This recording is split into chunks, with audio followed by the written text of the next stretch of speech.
చాలా వరకు స్టార్ హీరోలు గ్యాప్ తీసుకోరు. కానీ వరుస పెట్టి ఫ్లాప్స్ వస్తున్నప్పుడు కొంత గ్యాప్ తీసుకోక తప్పదు. ప్రస్తుతం బాలీవుడ్ స్టార్ హృతిక్ రోషన్ అదే పనిలో ఉన్నాడు. గత ఏడాది రిలీజ్ చేసిన వార్ 2 అంతకు ముందు కనిపించిన ఫైటర్ డిసప్పాయింట్ చేయడంతో ప్రస్తుతం చాలా వరకు ఇంటికే పరిమితమవుతున్నాడు. అయితే త్వరలోనే ఒక సీక్వెల్ తో ప్రేక్షకుల ముందుకు వచ్చేందుకు సిద్ధమవుతున్నాడు. బాలీవుడ్ ను చాలా వరకు తమ చిత్రాలతో కబ్జా చేసేశారు రణబీర్, విక్కీ. మరి హృతిక్ రోషన్ లాంటి స్టార్ హీరో ఏం చేస్తున్నాడు అంటే వార్ 2 తర్వాత ఇంకా న్యూ ప్రాజెక్ట్ స్టార్ట్ చేయలేదు. నిజానికి హృతిక్ తన డ్రీమ్ ప్రాజెక్ట్ క్రిష్ 4 ను పట్టాలెక్కించాలనుకున్నాడు.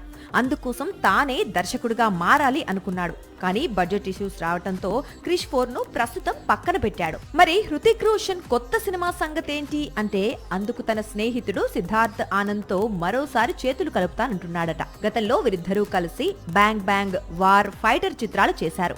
వీటిలో వార్ సెన్సేషనల్ హిట్ గా నిలిచింది. అయితే ఇప్పుడు సిద్ధార్థ్ ఆనంద్ తో కలిసి హృతిక్ కొత్త చిత్రం చేయాలనుకుంటున్నాడు. అందుకోసం వీరిద్దరూ 2024లో రిలీజ్ అయిన ఫైటర్ మూవీకి సీక్వెల్ ప్లాన్ చేస్తున్నారని సమాచారం.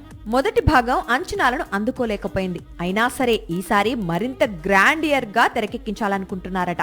అయితే సిద్ధార్థ్ ప్రస్తుతం షారుఖ్ తో కింగ్ తెరకెక్కిస్తున్నాడు. ఈ చిత్రం పూర్తయిన తర్వాత ఫైటర్ సీక్వెల్ పై ఫోకస్ పెట్టే అవకాశాలున్నాయి. సాక్షి టీవీ ప్రసారాలను నిలిపివేయటం చట్టరీత్యా నేరం. సాక్షి టీవీ ప్రసారాల కోసం మీ స్థానిక కేబుల్ ఆపరేటర్ను వెంటనే సంప్రదించండి.